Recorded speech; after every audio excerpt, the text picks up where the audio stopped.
Good evening students. ये math class 10th का subjective 2 marks का सीरियल नंबर 6 है। 5 वीडियो यूट्यूब पे अपलोड हो चुके हैं। प्रत्येक वीडियो में 5-5 इंपॉर्टेंट क्वेश्चन दिया जा रहा है। 2 मार्क्स का लॉन्ग भी दिया जा रहा है और ये शॉर्ट टाइप का है। ये 2 मार्क्स का है। ये सीरियल नंबर 6 है। हमारा आज का फर्स्ट क्वेश्चन है कि समीकरण निकाय 6x + 5y = 11 एवं 9x + 10y = 21 को वज्र गुणन विधि क्रॉस मल्टीप्लिकेशन मेथड से हल करना है। नेक्स्ट क्वेश्चन है, यदि किसी एपी का 8वां पद 17 एवं 14वां पद 29 है तो उस एपी का सारवंतर क्या होगा। नेक्स्ट है, किसी शंकु के आधार की त्रिज्या 7 सेंटीमीटर है एवं इसकी ऊंचाई 14 सेंटीमीटर है तो इसके वक्र पृष्ठ का क्षेत्रफल क्या होगा। नेक्स्ट है, एक बक्से में 4 लाल 6 काली गेंद है।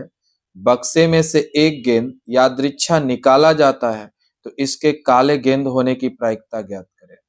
और लास्ट है, 0 से 50 के बीच विषम संख्या यानी ऑड नंबर का हमको योग ज्ञात करना है, मतलब SN। अगर वीडियो पसंद आता है तो सब्सक्राइब कीजिए, लाइक कीजिए, कमेंट कीजिए।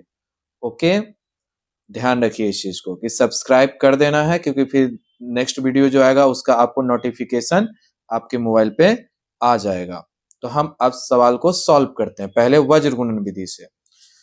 तो हमारे पास क्या है, 6x + 5y = 11, 9x + 10y = 21 है। हम इसे वज्र गुणन विधि से सॉल्व करते हैं। वज्र गुणन विधि से, कौन सा विधि से, वज्र गुणन विधि से हम सवाल को हल करते हैं। तो यहाँ क्या है, पहले इसको हम समीकरण के रूप में लाएंगे। 6x + 5y, ये प्लस में है, इस साइड आएगा तो -11y = 0। ये हमारे पास है 9x + 10y, ये प्लस में है, बराबर के इस साइड आएगा तो क्या होगा, -21 = 0। हमारे पास ये समीकरण 1 हो गया और ये हमारे पास समीकरण क्या हो गया, 2 हो गया। अब हम लोग इसको A1, इसको B1, इसको C1, तो यहाँ लिखेंगे A1, A2, फिर यहाँ क्या लिखेंगे, B1, फिर यहाँ B2, फिर यहाँ C1, फिर यहाँ C2। A1 के जगह पे क्या है, 6, B1 के जगह पे क्या है, 5, C1 के जगह पे क्या है, -11, A2 के जगह पे क्या है, 9, B2 के जगह पे क्या है, 10 और C2 के जगह पे है -21। अब सूत्र याद होना चाहिए। सूत्र का मैं आपको ट्रिक बता रहा हूं। पहले आप x लिख दें, फिर लिख देंगे BC - BC, ये वज्र गुणन का है। फिर y CA - CA, फिर 1 लिख के AB - AB। अब 12, 21, 12, 21, 12, 21, याद रखिएगा। वज्र गुणन का सूत्र जब लिखना होगा तो x बट्टे में BC - BC y CA - CA 1 = AB - AB, फिर 12, 21, 12, 21। ये इजी तरीका है सूत्र को याद रखने का। अब वैल्यू को पुट करना है। x B1 कितना है हमारे पास, B1 हमारे पास कितना है, 5, और C2 हमारे पास क्या है, -21, B2 हमारे पास क्या है, 10, C1 हमारे पास क्या है, -11 बराबर y। C1 के जगह पे क्या लिखेंगे, यहां से देखकर वैल्यू गलत नहीं लिखिएगा। A2 हमारे पास क्या है, 9 माइनस C2 हमारे पास क्या है, -21 इंटू, उसके बाद A1 हमारे पास क्या है, 6। अब यहाँ 1, A1 हमारे पास क्या है, 6, B2 हमारे पास क्या है, 10, A2 हमारे पास क्या है, 9, B1 हमारे पास क्या है, 5। अब इंटू करना है। सवाल पे एकदम अच्छे से गौर से ध्यान देना। 21 को 5 से इंटू करोगे तो कितना हो जाएगा, -105। माइनस माइनस प्लस हो जाएगा, और 10 को 11 से इंटू करोगे तो क्या हो जाएगा, 110। कितना हो जाएगा, 110। फिर यहाँ y, 11 9 जा 99, माइनस का, माइनस माइनस प्लस, 21 को 6 से मल्टीपल करोगे तो कितना हो जाएगा, 126। 126, 1, 6 को 10 से इंटू करोगे तो 60, 9 को 5 से गुना करोगे तो कितना होगा, 9 को 5 से 45। अब यहां देखिए x, माइनस का 105 है और प्लस का 110 है, तो पॉजिटिव ज्यादा है, तो 110 में से 105 जाएगा तो कितना हो जाएगा, 5 पॉजिटिव का। फिर हमारे पास y बराबर, पॉजिटिव का ज्यादा है प्लस का, तो 126 में से 99 जाएगा तो कितना हो जाएगा, 27 पॉजिटिव का। फिर 60 में से 45 जाएगा तो कितना हो जाएगा, 15 हो जाएगा। अब हम लोग को क्या करना है, एक बार x के साथ इसका रिलेशन होना चाहिए, एक बार y के साथ हमारा रिलेशन इसके साथ होना चाहिए। ठीक है, तो अब इसके आगे देखिए कैसे बनाते हैं। यहां बना दो,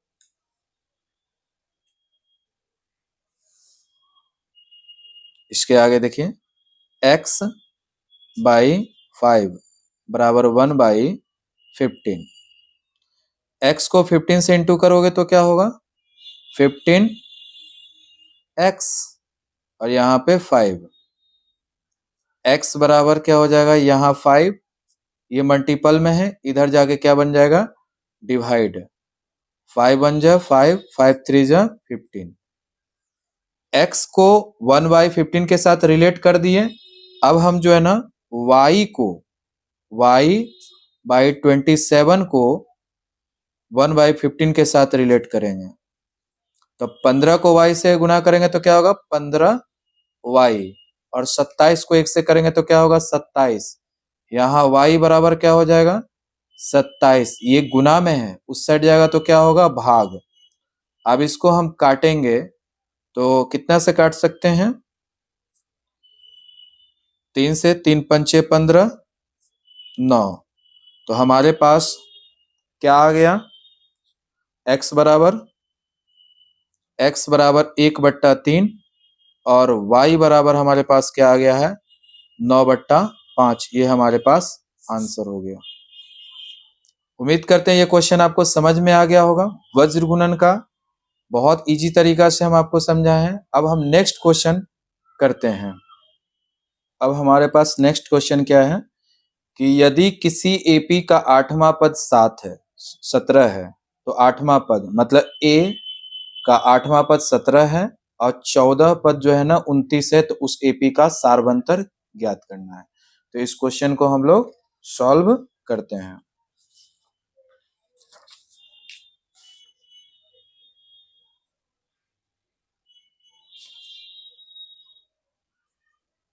हल कर रहे हैं हम क्वेश्चन संख्या 27। क्या कह रहा है, एपी का 8वां पद है ना, मतलब ए का 8वां पद जो है वो है 17। तो हम इसको 8वां पद को कैसे लिख सकते हैं, a + 7d बराबर 17। अगर जैसे छठा पद रहता है तो हम लोग कैसे लिखते हैं, a + 5d। अगर 5वां पद रहेगा तो a + 4d, एक कम करके लिखते हैं। ये चीज को ध्यान रखना है। तो 8वां पद है, तो 8वां पद को कैसे लिखेंगे, a + 7d बराबर कितना होगा, 17। ये हो गया हमारे पास समीकरण 1। फिर क्या कह रहा है क्वेश्चन में कि 14वां पद जो है 29 है, तो a का 14वां पद जो है वो 29 है। तो 14 पद है तो इसको हम लोग कैसे लिख सकते हैं, a प्लस 13d बराबर कितना, 29। ये हो गया समीकरण 2। अब क्या लिखेंगे, समीकरण 2 में से एक को घटाने पर समीकरण 2 हमारे पास क्या है, a प्लस 13d बराबर 29। और दूसरा पहला समीकरण हमारे पास क्या है, a प्लस 7d बराबर 17। घटाने पे, तो घटाने पे साइन चेंज हो जाता है, ये प्लस में है तो यहाँ हो जाएगा माइनस, यहाँ प्लस है तो माइनस, यहाँ प्लस है तो माइनस, ये दोनों क्या हो गया, कट गया। 13 पहले ये प्लस का चिन्ह था, अब क्या हो गया, माइनस का। तो 13 में से 7 जाएगा तो कितना होगा, 6d। कितना होगा, 6d। कितना होगा, 6d। उसके बाद 29 में से 17 चला जाएगा तो कितना हो जाएगा, 12, है ना। तो हम यहाँ लिख सकते हैं d बराबर 12/6, काट देंगे तो कितना बार में d, तो d हमारे पास निकल गया कितना, 2। d हमारे पास निकल गया। इस क्वेश्चन में क्या कह रहा था कि सारवंतर निकालने के लिए, तो सारवंतर हम लोग निकाल लिए d। अब इस d का मान चाहेंगे तो समीकरण 1 या 2 में हम बैठा सकते हैं, ठीक है। तो उसमें हम लोग को a भी पता चल जाएगा। तो हमारे पास सिर्फ इसमें क्वेश्चन में क्या कह रहा था कि सिर्फ d निकालने, तो हम d। नेक्स्ट क्वेश्चन क्या है कि किसी शंकु के आधार की त्रिज्या 7 सेंटीमीटर है एवं उसकी ऊंचाई 14 सेंटीमीटर है। तो शंकु के आधार की त्रिज्या कितना दिया हुआ, 7 सेंटीमीटर, और ऊंचाई h कितना दिया हुआ, 14 सेंटीमीटर। तो इसके वक्र पृष्ठ का क्षेत्रफल क्या होगा। तो सवाल को सॉल्व करते हैं। तो यहां क्या लिखेंगे, शंकु के आधार की त्रिज्या, आधार की त्रिज्या, त्रिज्या को हम लोग r बोलते हैं, कितना दिया हुआ है, 7 सेंटीमीटर, 7 सेंटीमीटर। ऊंचाई कितना है, ऊंचाई कितना है, h सवाल में कितना दिया हुआ है, 14 सेंटीमीटर। और हमको इसमें तिर्यक ऊंचाई निकालना है l, l नहीं पता है तो l बराबर क्वेश्चन मार्क। तो तिर्यक ऊंचाई का सूत्र क्या होता है, l बराबर √h² प्लस r²। h के जगह पर हमारे पास कितना है, 14 का स्क्वायर प्लस 7 का स्क्वायर। तो 14 का स्क्वायर कितना होता है, 196, और 7 का स्क्वायर 49 होता है। अब दोनों को हम लोग प्लस कर देंगे, तो 196 में 49 को ऐड करेंगे तो कितना हो जाएगा, तो 245। कितना हो जाएगा, 245। 245 किसी का वर्ग नहीं होता है ना। तो ये हमारे पास ये l है, ठीक है। 245 किसी का वर्ग नहीं होता है। अब हमको इसमें कह रहा है क्वेश्चन में क्या चीज, कि शंकु का वक्र पृष्ठ क्षेत्रफल निकालना है। तो यहां लिखेंगे शंकु का वक्र पृष्ठ क्षेत्रफल, सूत्र क्या होता है, पाई r l। पाई का मान 22/7, r हमारे पास कितना दिया हुआ है, 7, और l कितना निकला है, √245। ठीक है, 7 से 7 कैंसिल हो जाएगा, तो यहाँ क्या होगा, 22√245। ये हमारा क्षेत्रफल कहता है। तो क्षेत्रफल में आपको पता है कि सेंटीमीटर स्क्वायर लगता है, जब आयतन कहे तो क्यूब लगेगा। तो इसका आंसर हो गया। अब हम लोग नेक्स्ट क्वेश्चन देख रहे हैं। हमारे पास नेक्स्ट क्वेश्चन क्या है, एक बक्से में 4 लाल गेंद है, 6 काली गेंद है। बक्से में से एक गेंद को यादृच्छा निकाला जाता है, तो इसके काले गेंद होने की प्रायिकता ज्ञात करना। तो बक्सा में 4 गो लाल है 6, तो टोटल गेंद कितना है 10। इसमें काला गेंद होने की प्रायिकता ज्ञात करना है। तो सवाल को हम लोग देखते हैं।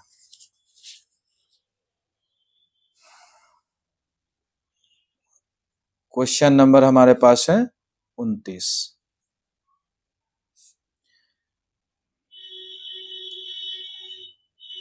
काला गेंद कितना है? काला गेंद कितना है? 6। और लाल गेंद कितना है? लाल गेंद कितना है? 4, है ना। तो यहां क्या लिखेंगे? गेंदों की कुल संख्या, कुल संख्या 6 + 4 बराबर कितना हो गया? 10। अब हमारे पास काला गेंद होने की प्रायिकता पूछ रहा है, तो यहां लिखेंगे काला गेंद होने की घटना, होने की घटना ई है। मान लिए कि काला गेंद होने की घटना को क्या मान ली? ई है। तो ई के अनुकूल परिणाम, ई के अनुकूल परिणाम संख्या, परिणाम संख्या बराबर, तो काला गेंद है कितना? 6। तो यहां लिखेंगे 6। अब प्रायिकता का सूत्र क्या होता है? पीई बराबर NE/NS।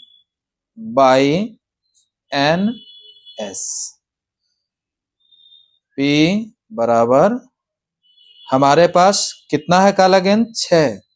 और ये हो गया कुल संख्या, जो गेंदों की कितने संख्या? 10। 2 तिया 6, 2 पंचे 10। तो प्रायिकता कितना आ गया? 3/5। ये हमारा आंसर हो गया। अब हम लास्ट क्वेश्चन सॉल्व करते हैं, देखते हैं लास्ट क्वेश्चन क्या है। क्या कह रहा है? 0 से 50 के बीच, 0 से 50 के बीच की विषम संख्याओं का योग ज्ञात करना है। मतलब 0 से 50 के बीच में विषम संख्या किसको कहते हैं? जो संख्या 2 से विभाजित ना हो, जैसे 1 है, 3 है, 5 है, 7 है, 9 है ना। ये सब क्या है? विषम संख्या। तो इस सवाल को हम लोग सॉल्व करते हैं। तो हमारे पास क्या है? 0 से 50 के बीच विषम संख्या। तो 0 से 50 के बीच में विषम संख्या हमारे पास क्या क्या होगा? पहला 1, 3, 5, 7 ... और लास्ट 50 से पहले हमारे पास क्या आएगा? 49 आएगा। ये हमारे एपी में दिया गया है। ए बराबर प्रथम पद हमारे पास हो गया 1। डी निकालने के लिए हम लोग क्या करते हैं? अगला पद में से, मतलब A2 माइनस A1। A2 हमारे पास क्या है? 3। 3 में से 1 जाएगा तो कितना हो गया? 2। डी हमारे पास निकल गया। और ये 49 जो दिया हुआ है, ये है AN। क्या है? AN। तो AN बराबर हो गया 49, है ना। हमको बताना है कि 0 से 50 के बीच में कितने विषम संख्या है। तो n नहीं पता है हमारे पास, n नहीं पता है, तो n बराबर क्वेश्चन मार्क। सूत्र क्या होता है? an बराबर a + n-1 into D. an के जगह पर पहले से पता है, तो यहां हम लोग डालेंगे 49। a के जगह पर हमारे पास कितना है? 1। n के जगह नहीं पता है 1, और d के जगह पर हमारे पास क्या है? 2 है। तो यहाँ 49, 1 n को 2 से इंटू करेंगे तो क्या होगा? 2n, माइनस 1 को 2 से करेंगे तो क्या होगा? 2। 49 माइनस 2 में से 1 जाएगा तो क्या बच जाएगा? -1 + 2n। ये माइनस में है, इस साइड आने के बाद क्या होगा? वो प्लस में चला जाएगा। तो यहाँ 49 + 1 बराबर 2n। तो 49 1 50, 50 बराबर 2n। 2 से 50 को 25 बार में काट देंगे तो n बराबर कितना हो गया? 25। तो यहाँ हम क्या लिखेंगे? 0 से 50 के बीच क्या लिखेंगे? अतः 0 से 50 के बीच विषम संख्या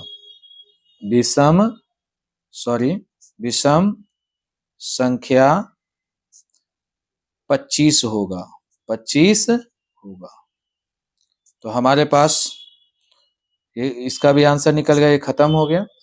तो आपको उम्मीद करते हैं कि अच्छा लगा, तो आप जो है ना सब्सक्राइब मत करना भूलिए। फिर हम मिलेंगे नेक्स्ट वीडियो में। धन्यवाद।